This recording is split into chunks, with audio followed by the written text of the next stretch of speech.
والصلاة والسلام على سيد المرسلين وعلى آله وصحبه أجمعين أما بعد فأعوذ بالله من الشيطان الرجيم بسم الله الرحمن الرحيم ثم جعلناك على شريعة من الأمر فاتبعها ولا تتبع أهواء الذين لا يعلمون وقال النبي صلى الله عليه وسلم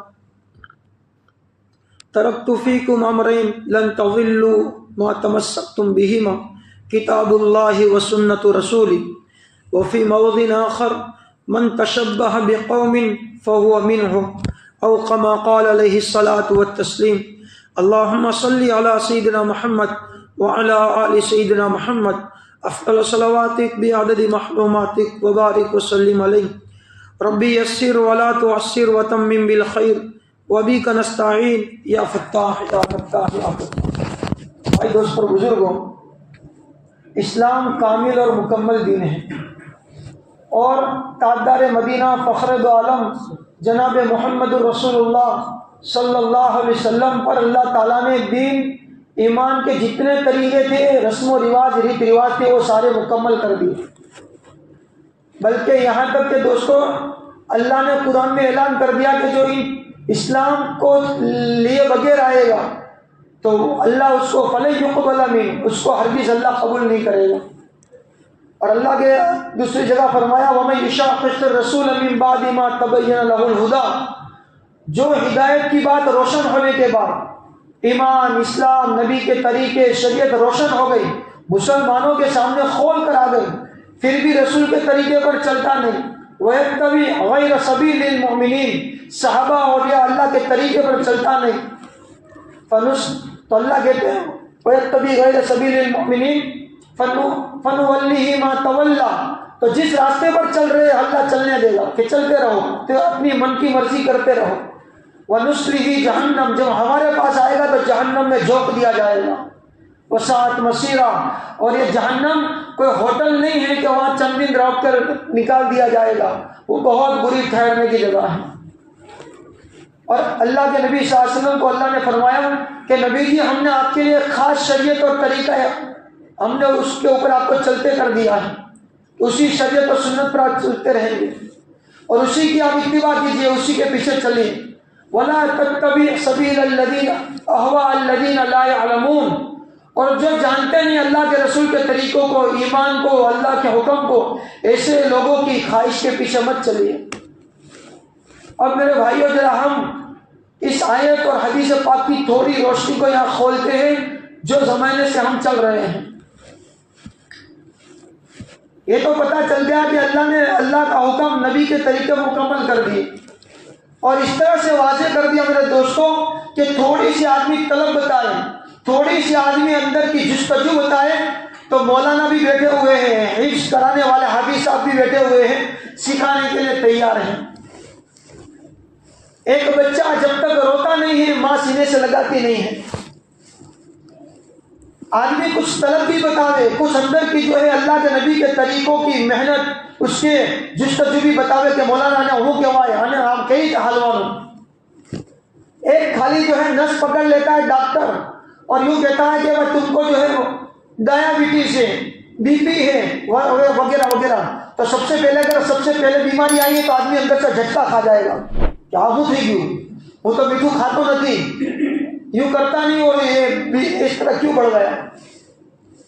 لیکن جھٹکا کھانے کے بعد آدمی پوچھتا ہے کہ ڈاکٹر صاحب ہوں کروانا اب کئی دن زندگی میں آوا جے لائن سے حلوانی۔ جان کی تو فکر ہے، شریعت اور سنت کی فکر نہیں ہے، کیونکہ دوستو یعلمون ظاہرا من الحیات الدنیا، کہ کافروں کی صفت یہ بیان کی کہ وہ ظاہری دنیا کی زندگی کو جانتے ہیں۔ آگے کچھ آیت بھول گیا جس کا ترجمہ ہے اور آخرت سے وہ بالکل غافل ہیں۔ یہ تو صفت کافروں کی بیان کی گئی، میرے دوستو ہم نے اللہ رسول کو پہچانا ہی نہیں، یہ صفت ہماری بن گئی۔ چھوٹا سا بچہ نماز چھوڑے گا تو کوئی پرواہ نہیں، لیکن وہی بچہ اگر 10 کی نوٹ جو ہے گم کر جائے تو 2 تماچے پڑتے ہیں۔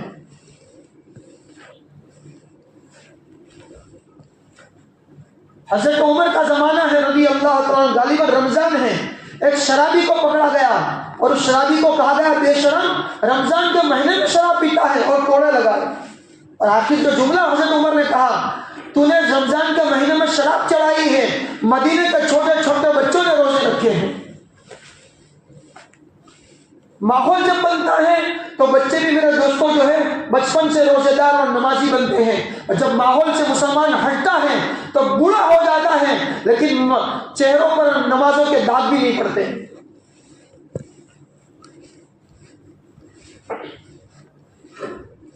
ابھی میرے دوستوں جو ہے چند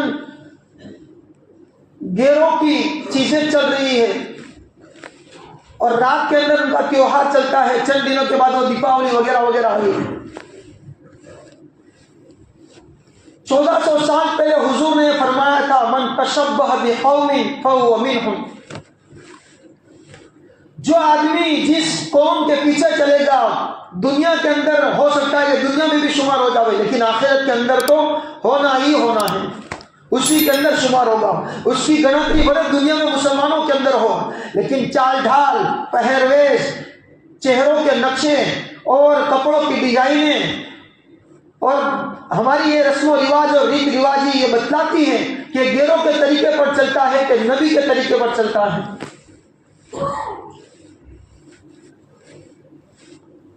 اور میرے بھائیوں، یہ تو خالی کہہ دیا، اب تو اللہ کرنے پر آ چکا ہے۔ نبی نے تو خالی کہا تھا کہ جو کرے گا، اب کتنی افسوس کی، شرم کی بات ہے کہ ان کے والے کھڑے ہو کر یہ کہتے ہیں کہ اگر جس کو اس ہمارے پرو کے اندر، تیوہار کے اندر آنا ہوگا تو ان شرطوں کے ساتھ اس میں داخلہ اس کو ملے گا۔ باقاعدہ اعلان کر رہے ہیں کہ فلانے فلانے مذہب والے ہمارے اس تیوہار میں نہ آئے۔ اب میرے بھائیو، اس سے جو ہے آگے کی کون سی ہم مایا دیکھنا چاہتے ہیں، کون سا ہم جو ہے اللہ کی طرف سے پکڑ دیکھنا چاہتے ہیں کہ اللہ پکڑ کر انلزمکموہا وانتم لہا کارہون۔ کیا میرے دوستوں ہم اللہ کے عذاب کو اپنے نظر کے سامنے دیکھنا چاہتے ہیں؟ اتنے اعلانات ان کی طرف سے کیے جا رہے ہیں، پھر بھی ہمارے والے جو سمجھنے کے لیے تیار نہیں ہیں۔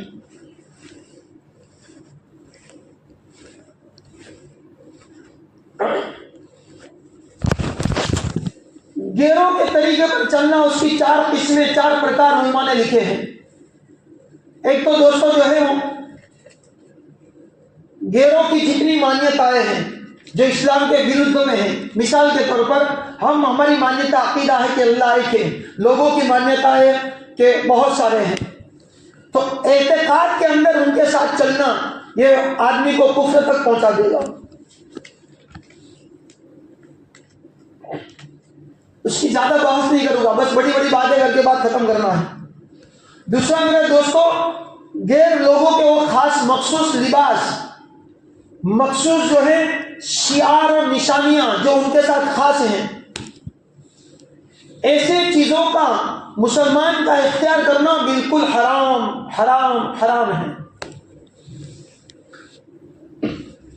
اداہرن جیسے وہ زنار باندھتے ہیں، وہ ڈورا باندھتے ہیں، عیسائی لوگ اپنے یہاں پر کوس باندھتے ہیں، صلیب، عیسیٰ علیہ السلام کا جو لٹکا ہوا وہ کوس ہوتا ہے، صلیب کہتے ہیں۔ ایسا مسلمان کے لیے اختیار کرنا بالکل حرام ہے، کیونکہ غیروں کی نشانی ہے۔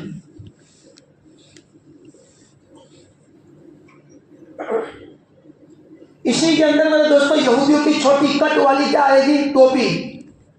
اسی طرح اگر عیسائیوں کی کوئی ٹوپی ہے اور ہم جس ماحول میں رہتے ہیں وہاں پر دھوتی ہے، یہ شعار نشانی ہے غیروں کا، اس کا استعمال مسلمان نہیں کر سکتا۔ من تشبہ بقوم فہو منہم، یہ بھی اس کے اندر آ جائے گا کہ جو دوسروں کی پہرویش کو، دوسروں کی نقالی کرے گا وہ اسی میں شمار ہوگا۔ مدینے میں رہنے والا غالباً ایک مسلمان تھا، یہ مولانا اشرفی تھانی رحمۃ اللہ علیہ نے لکھا ہوا ہے، جہاں تک یاد پڑتا ہے۔ ذرا سننا میرے بھائیوں، اور اپنی ذاتوں کے اوپر کچھ غور کر کے چلے جاؤ اور کچھ لے کر جاؤ۔ جمعہ میں آتے ہو تو ایک بات مولانا کی جو بھی بیان کرنے والا ہو، جو اس کی اچھی بات اس کو لے کر جاؤ، اور اپنے تک محدود مت رکھو۔ بلغوا عنی ولو آیا، اپنے گھروں تک، اپنے دوستوں تک اس کو پہنچا۔ آج مسلمان کناٹ شعار ہو گیا، دین کی بات کے اندر بس میں نماز پڑھی لی تھی نا تو بہت تھی گئی، ابھی بیجو پڑھے سے ان پڑھتا نہیں فکر نہیں تھی۔ اللہ نے ایک کام دیا تھا دعوت و تبلیغ والا، اپنی بھی فکر کرو، محلے کی بھی فکر کرو، اور مسجدوں میں بیٹھ کر جہاں تک خدا طاقت دے وہاں تک جا کر محنت کرو، فکر کرو، ارادہ کرو کہ انشاءاللہ اس مبارک کام میں اصول اور اخلاص کے ساتھ جڑے گے، کہو انشاءاللہ۔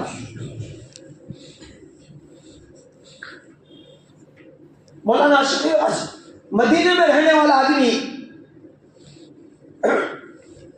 جب میاں بیوی کی ضرورت پڑتی اور ضرورت پوری ہو جاتی ہے، اپنی بھاشا میں سمبھوگ، جب میاں بیوی دونوں ضرورت پوری کر لیتے ہیں تو اسلام کہتا ہے کہ اس آدمی کے اوپر، میاں بیوی کے اوپر غسل کرنا فرض ہے۔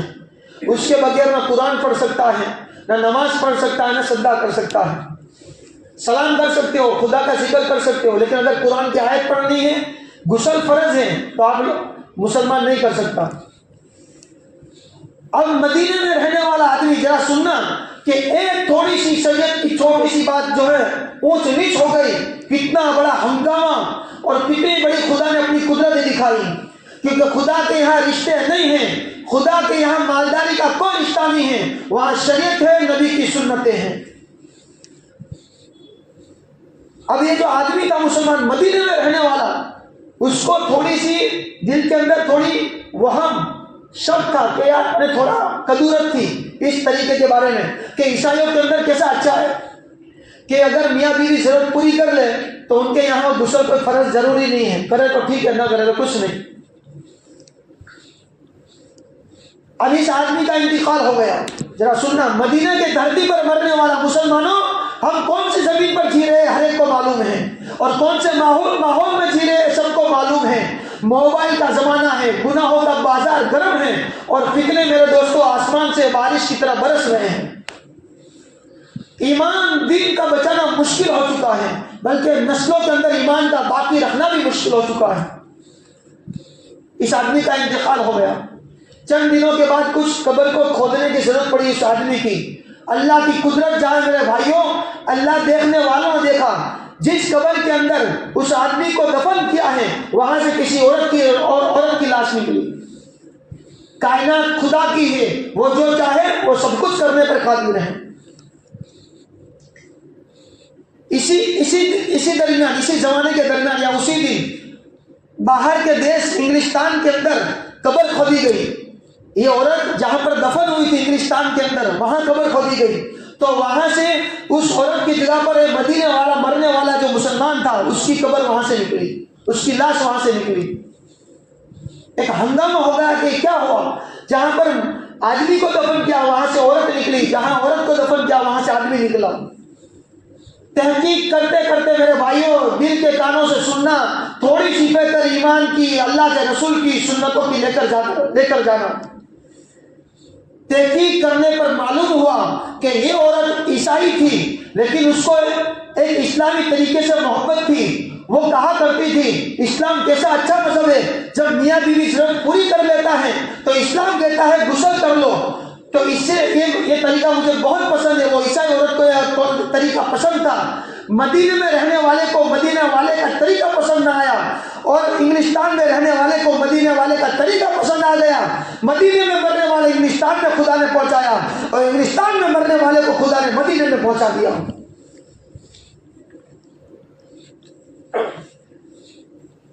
اگر ایمان کی دیوار چھوٹ باقی ہے تو تھوڑا دلوں پر کچھ غور کر کے جاؤ، ہماری زندگی کون سے راستے سے چلی ہے۔ نقشے قدم نبی کے ہیں، جنت کے راستے خدا سے ملاتے ہیں سنت کے راستے۔ تیسری چیز میرے بھائیوں، وہ چیزیں ہیں جو غیر لوگ دنیا میں ایجاد کرتے ہیں، بناتے ہیں، جیسے کھانے پینے کی چیزیں ہیں، جیسے دیواسلی ہے، بہت ساری اس میں چیزیں آگے جو جائز چیزیں ہیں۔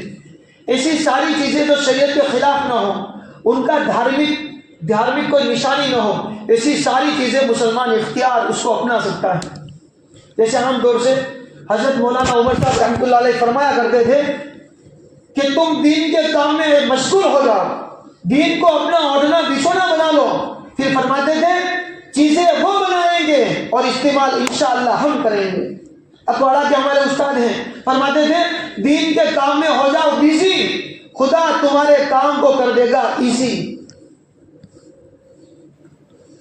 تو ایسی جتنی چیزیں ہیں اس کو آدمی استعمال کر سکتے ہیں۔ پلین یہ گیروں نے بنایا ہے، آدمی جائز ہے استعمال کر سکتا ہے۔ اور چوتھی چیز میرے دوستوں، مسلمانوں کے اندر وہ فاسق گنہگار آدمی، بدعتی آدمی جو نئے نئے طریقے اختیار کرتا ہے اور شریعت کے وروਧ میں ہوتے ہیں، ایسے فاسق بدعتی کے لوگوں کے طریقوں کو بھی اختیار کرنا، یہ بھی آدمی کو سنت سے شریعت سے ہٹا دیتا ہے۔ ایک خالی مثال دیتا ہوں، جب شادی ہوتی ہے تو اس میں وہ چاندلا پتہ چلتی ہے، ہمارے یہاں چاندلا پیش ہے، وہ یوں سمجھ لو کہ ہوٹل کا کھانا کھایا، نام دیا سنت ولیمے کا، لیکن گویا کہ جو ہوٹل کا کھانا کھایا اور وہ کیا کاؤنٹر لگاتے ہیں، لکھاوتا، بھلے اعلان نہیں کرتے لیکن کاؤنٹر کھول کر اپنا عمل بتاتا ہے، لکھاوتا جا جاؤ، لکھاوتا جا جاؤ، دولہا ہے شادی تمہارا پیسہ مٹے کریجیے۔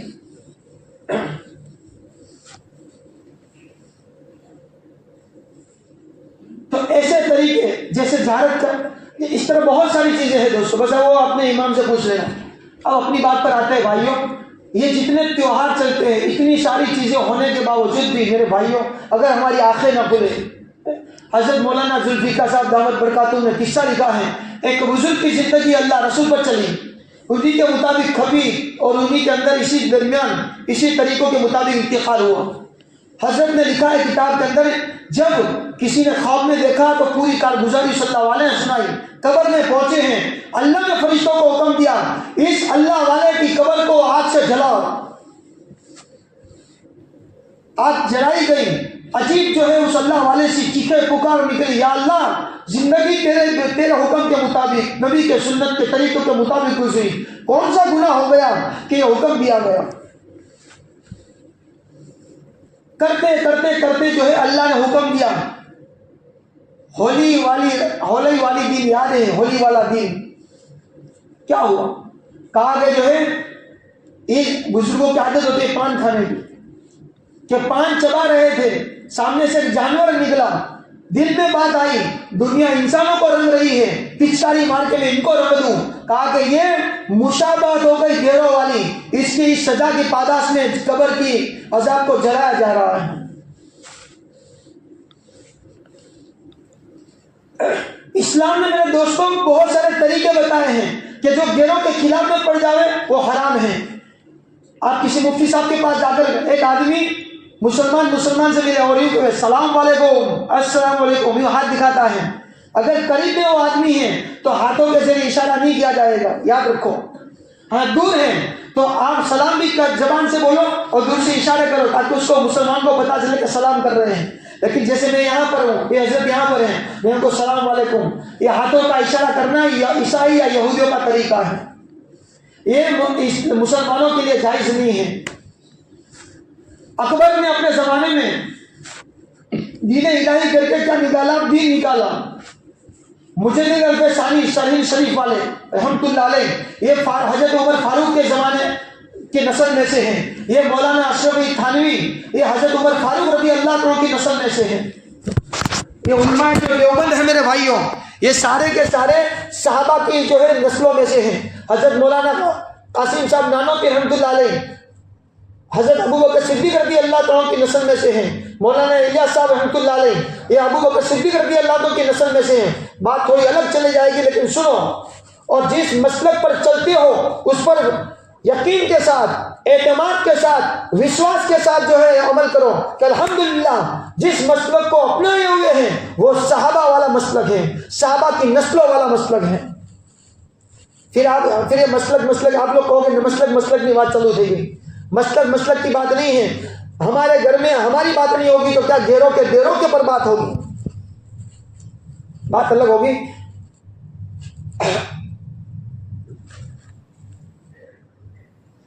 مجھے ثانی رحمت اللہ علیہ، اکبر نے اپنا جو گیٹ تھا قلعے کے اندر کے آنے کا وہ ایسا بنایا تھا کہ اگر آدمی اندر داخل ہو تو پہلے پیر داخل کرنے پڑے اور پھر اس کے اندر داخلہ ہوگی۔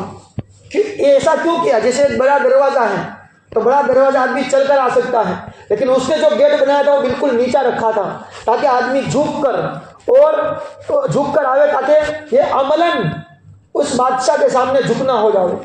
آدمی چاہے کہ نہ چاہے وہ جھک کر آئے گا تو خود بخود بادشاہ کے سامنے جھک گیا. ایسا دروازہ بنایا تھا. اب ذرا سننا بڑوں کی سوچ کہاں تک ہوتی ہے. مجھے سالی رحمۃ اللہ کی باری آئی. پہلے جو ہے پیر داخل کیے اور پھر اپنا دھڑ اور اپنا جو ہے بدن اندر داخل کیا.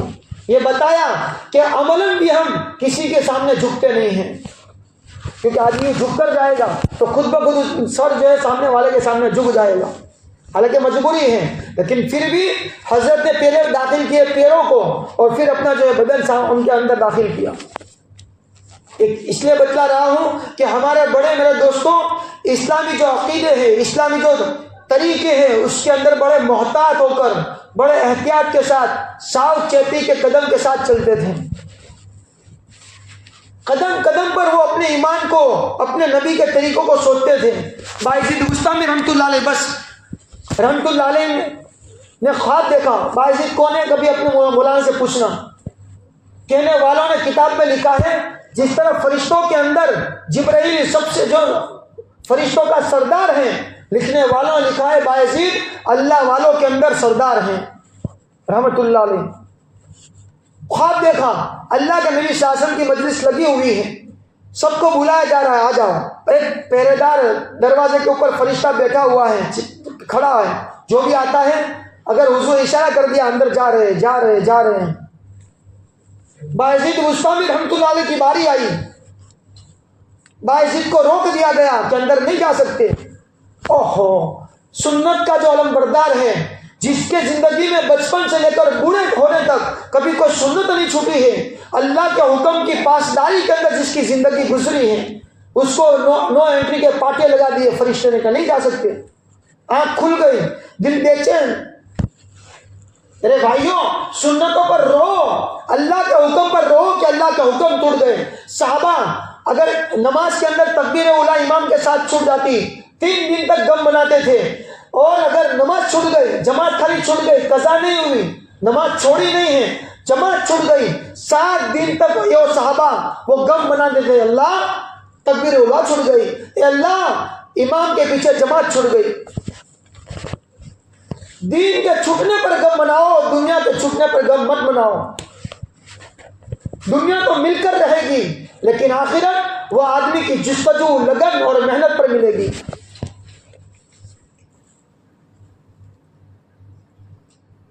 کیا ہوتا ہے؟ باعزید بستامی رحمۃ اللہ علیہ کھڑے ہوئے ہیں اور بے چین ہیں, رو رہے ہیں, اللہ کے سامنے مانگ رہے, اللہ زندگی تو اس لیے بکائی ہے کہ مدینے والے کا سہارا مل جاوے. یہ کیا ہوا کہ مجھے 9 انٹری کے پاٹے مل گئے. اللہ نے دل میں بات ڈالی, ایک سنت چھوٹ رہی ہے. اے مسلمانوں ذرا سوچنا, ہزاروں سنتوں کے جنازے ہم نے اپنے ہاتھوں سے نکالے ہیں, معاف کرنا اگر بری بات لگے تو. باعزید بوڑھے ہو چکے ہیں, ڈوسا تھیا سے بوڑھے ہو چکے ہیں. اللہ نے دل میں بات ڈالی, ایک سنت چھوٹ رہی ہے. باعزید جب بہت سوچا, پتا چلا وہ سنت ہے شادی کی, وہ سنت ہے میاں بیوی کی. اتنے بڑے بوڑھے میاں نے اتنی بڑے عمر کے اندر اللہ کے نبی کی سنت اس نے زندہ فرمائی کہ قیامت کے میدان میں وہ آقا مدنی یوں نہ کہہ دے کہ تو میری سنت چھوڑ کر آیا ہے. اس لیے میرے بھائیوں ہمارے نبی کے طریقے ہمارے لیے سب کچھ ہیں. غیروں کے طریقوں میں بھلے ہزاروں قسم کے فائدے ہو, اس میں اللہ نے کچھ بھی نہیں رکھا ہے. بس یہ بات آپ کو کرنی تھی کہ جتنے تیوہار ہیں وہ غیروں کے ہیں اور ان کے سامنے تو چیلنجز وہ ہم کو دے رہے ہیں. ہمارا ایمان کا خود کا یہ تقاضا تھا کہ ہم کرتے کیا بھائی, ہم تو تمہارے تیوہار کو جو ہے نظر بھر کر دیکھنے کے لیے ہم تیار نہیں. اور مسلمان بس اب یہاں تک بات ختم کرنی ہے. اللہ تعالیٰ جو ہمیں کہنے سے زیادہ عمل کی توفیق نصیب فرمائے. دوسری بات میرے دوستوں, مسجد کی آبادی کے اعتبار سے ہے. بہت سارے حضرات جو ہے پریشان ہیں روزی کی لائن سے, اور روزی کی لائن سے اتنے پریشان ہیں کہ ایک مسلمان کا پورا خاندان مل کر جو کیا کما رہا ہے, کمائی کر رہا ہے, لیکن کمائی کم پڑ رہی ہے, ضرورتیں بڑھ رہی ہیں. ہمارے بزرگوں کا ایک خالی نسخہ بتلا دیتا ہوں. ایک نبی والا تعویذ ہے, ایک ولی والا تعویذ ہے. نبی والا تعویذ یہ ہے، حضور نے فرمایا جو 5 ٹائم کی نماز پڑھے گا اللہ روزی کی تنگی کو دور کر دے گا۔ تو ارادے کرو کہ انشاءاللہ آج سے لے کر موت کی شام تک نماز نہیں چھوڑیں گے، کہو انشاءاللہ۔ دوسرا میرے دوستو ولی والا تعویذ یہ ہے کہ جب نماز پڑھ لو تو ہمارے بزرگوں نے ایک بات بیان فرمائی ہے، لِإِلَافِ قُرَيْشٍ إِلَافِهِمْ رِحْلَةَ الشِّتَاءِ وَالصَّيْفِ، اس سورت کو ہر نماز کے بعد 7 مرتبہ پڑھ لو، فجر اور مغرب کے بعد آگے پیچھے درود شریف پڑھ لو اور 11 مرتبہ پڑھ لو اس سورت کو، لِإِلَافِ قُرَيْشٍ إِلَافِهِمْ۔ انشاءاللہ اس سورت کی برکت سے اللہ تعالیٰ روزی کی دہانے دروازے اللہ چاہے گا تو کھول دے گا۔ یہ بہت ایک نبی والا تعویذ بتا دیا، ولی والا تعویذ بتایا۔ میرے بھائیوں مفت میں نہیں بتایا ہے، خالی ایسے نہیں بتایا کہ بس اپنا پیٹ بھرنا ہے۔ دیکھو یہ اللہ، یہ مسجد ہے، مسجد کے بہت سارے خرچے، بہت ساری چیزیں ضرورتیں ہوتی ہیں۔ اس مسجد والوں نے ماشاءاللہ یہ اے سی فری کر دیا، پنکھا فری کر دیا، جھومر لگا دیا، بہترین قالین، بہترین مصلی، ممبر آپ کے لیے سب کچھ کر دیا۔ تو میرے بھائیوں ایمان کا تقاضا یہ بھی ہے کہ جب یہ مسجد والوں نے ہمارے لیے راستے کھولے ہیں، ہم بھی کچھ اللہ کے دین کے نام پر کچھ دے کر جائیں۔ دیکھو ایک بات یاد رکھنا، جب چندے کی بات آتی ہے تو ایک بہت دیندار مسلمان کہتا ہے چندہ تو گندا چندہ۔ میں آپ کو حوالے کے ساتھ کہہ سکتا ہوں، فضائل اعمال کھولو، اس کے اندر اللہ کے نبی نے خود حضرت شیخ فرماتے ہیں اللہ کے نبی نے چندہ فرمایا ہے۔ یہ جو سفیر آئے ہیں نا، ان کا احسان مانو ان اللہ والوں کا کہ وہ اپنی بستیاں چھوڑ کر ہمارے پاس آ کر اللہ کے دین کے واسطے، اللہ کے نبی کے طریقوں کے واسطے اور اللہ کے نبی کے جو قلعے ہیں وہ آباد رہیں، مسلمان آباد رہیں، اس لیے یہ اپنا گھر بار چھوڑ کر آ رہے ہیں، ان کا احسان مانو۔ اس لیے آپ بھی مسجد والوں، ہم بھی مسجد والوں کا احسان مانیں۔ میرے بھائیوں چائے 10 روپے کی آتی ہے، پان ماوا 5-6 اڑا دیں گے، 100 روپے خرچ ہو جائیں گے، بیڑی بسٹول پئیں گے، 100 روپے ختم ہو جائیں گے ایک دن کے۔ ایک بزرگ نے فرمایا، عجیب بات فرمائی، مسلمان خالی اپنا پان ماوے کا خالی خرچہ بچا لے نا چائے پانی کا تو حج نصیب ہو سکتی ہے اس کو، اتنا خرچہ مسلمان کرتا ہے۔ تو میرے بھائیوں ماشاءاللہ آپ کے یہاں پر ایک چندے کی سسٹم بنی ہوئی ہر جمعہ کے دن۔ ایمان کا اور ہمارا ایک ایمانی فریضہ ہے کہ ہم اس نیت کے ساتھ کہ اللہ تو نے دیا ہے، روزی تو تو دیتا ہے، هو الرزاق ذو القوة المتین، روزی دینے والا تو اللہ ہے۔ ہم پیدا نہیں ہوئے تھے تو خالی ہاتھ آئے تھے، دنیا سے جائیں گے خالی ہاتھ جائیں گے، سب کچھ دینے والا خدا کی ذات ہے۔ تو میرے بھائیوں کچھ ان جو مسجد کے خرچے ہیں امام کے وغیرہ وغیرہ وغیرہ، وہ کیا ہو جاوے، جو مسجد کے اندر ایک چندہ ہوتا ہے اس میں اپنا نام اللہ کے لیے لکھ کر جاوے کہ تھوڑا سا جو ہے۔ اور میرے دوستو ایک خالی چائے کی گھونٹ کم لے گے چل جائے گا، آپ کا وہ 10 روپیہ اللہ کے نام پر پڑے گا، اللہ کے دین کے نام پر بہت بڑا فائدہ انشاءاللہ دنیا میں ملے گا، آخرت میں ملے گا۔ آخری بات یہ کر بات اسے بھی 1:40 ہو گئی۔ ابو بکر صدیق رضی اللہ عنہ ایک مرتبہ رو رہے ہیں، دعائیں مانگ رہے ہیں، بہت روئے۔ کسی نے پوچھا ابو بکر اتنا سارا روئے، ذرا سننا ان کی تمنائیں کیا تھی۔ ابو بکر صدیق رضی اللہ عنہ کہا کہ میرے پاس پیسے ہیں، تمنا یہ ہے کہ میرا پیسہ میرا نبی اپنے پیسوں کی طرح وہ خرچ کرے، لیکن اگر میں دینے جاتا ہوں تو نبی کا ہاتھ نیچا رہتا ہے اور میرا ہاتھ اوپر رہتا ہے۔ میں نے اللہ سے دعا کی ہے اے اللہ میرے نبی کے دل میں بات ڈال دے کہ ابو بکر صدیق کا پیسہ اللہ کا نبی اپنا پیسہ سمجھ کر خرچ کرے، تاکہ یہ جو اوپر والا ہاتھ بہتر ہوتا ہے نیچے والا ہاتھ سے، میں اپنے نبی کے نیچے والے ہاتھ کو نیچا رکھنا پسند نہیں کرتا۔ یہ تمنائیں تھی میرے دوستوں صحابہ کی، اس لیے آپ سے خوب کہتے ہیں دل کھول کر 10 20 100 روپے مسجد کے نام پر، اور جو سفیر آئے ہیں مولانا ان کو جو ہے دیتے جائیں۔ اللہ تعالیٰ جو ہے کہنے سے زیادہ عمل کی توفیق نصیب فرمائے۔ جس کی سنت ہے باقی اوپر